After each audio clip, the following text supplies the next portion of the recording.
নির্বাচনে আমরা বিশেষ করে যারা জাতীয় পর্যায়ে নেতৃত্ব আছি তারা তো নিরাপত্তা সংকটে আছি, নিরাপত্তার একটা থ্রেট আছে এবং আপনারা জানেন যে আমাদের অনেকের সাথে সরকার গানম্যান দিয়েছে। তো এটা স্থানীয় প্রশাসন তারা এই নিরাপত্তাটি নিশ্চিত করবে। তবে আপনার বৈধ অবৈধ সকল অস্ত্রই নির্বাচনের সময় আপনার একেবারেই যারা খুব ঝুঁকিতে নয় সে ঝুঁকিতে আছে তাদের ব্যতীত অন্যদের এই অস্ত্রগুলো উদ্ধার করা প্রয়োজন এবং শুরু থেকেই নির্বাচন কমিশনকে শক্ত ভূমিকা পালন করতে হবে নির্বাচনী আচরণবিধি এবং বিশেষ করে কিছু কিছু জায়গায় কিছু প্রার্থী হয়েছেন নির্বাচন বানচাল করার জন্য, নির্বাচনকে একটা সংঘাতময় পরিস্থিতিতে পরিণত করার জন্য।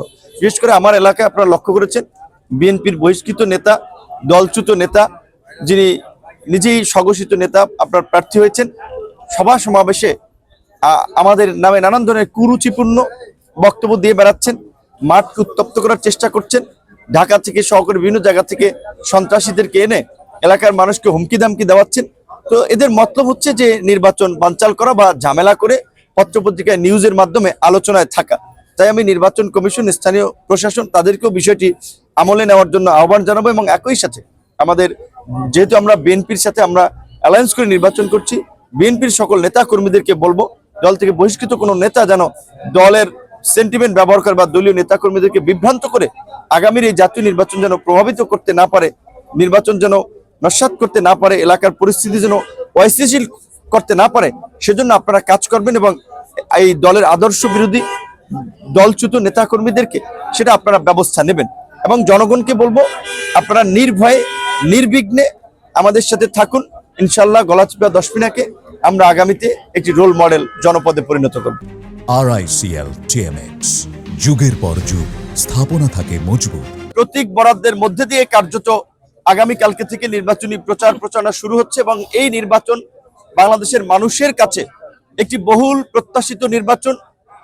বিগত নির্বাচনগুলোতে যেখানে জনগণ ভোট দিতে পারে নাই, জনগণের ভোট ছাড়াই অনেকে ভোট কেন্দ্র দখল করে কারচুপি করে জনপ্রতিনিধি হয়েছেন, যার ফলে বাংলাদেশ একটা সংকটে পতিত হয়েছিল।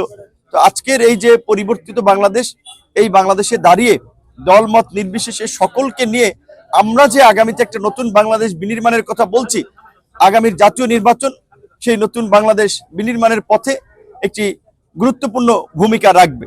আগামী জাতীয় নির্বাচন আপনারা জানেন যে শুধুমাত্র জাতীয় নির্বাচনের যে প্রার্থীরা সংসদ সদস্য হওয়ার জন্য নির্বাচন করছে সেটি নয়, বরঞ্চ এই রাষ্ট্রে নাগরিকদের যেন মর্যাদা থাকে, নাগরিকদের অধিকার যেন সুরক্ষিত থাকে, নাগরিকরা যেন আইনের সুরক্ষা পায়, নাগরিকদের সাথে যেন কোনো জুলুম নির্যাতন না করা হয়, সকল নাগরিক যেন আইনের দৃষ্টিতে সমান থাকে, কেউ যেন জোর জবরদস্তি করে ক্ষমতা দখল করতে না পারে, রাষ্ট্রের একটা স্বাধীন বিচার বিভাগ থাকে, স্বাধীন গণমাধ্যম থাকে।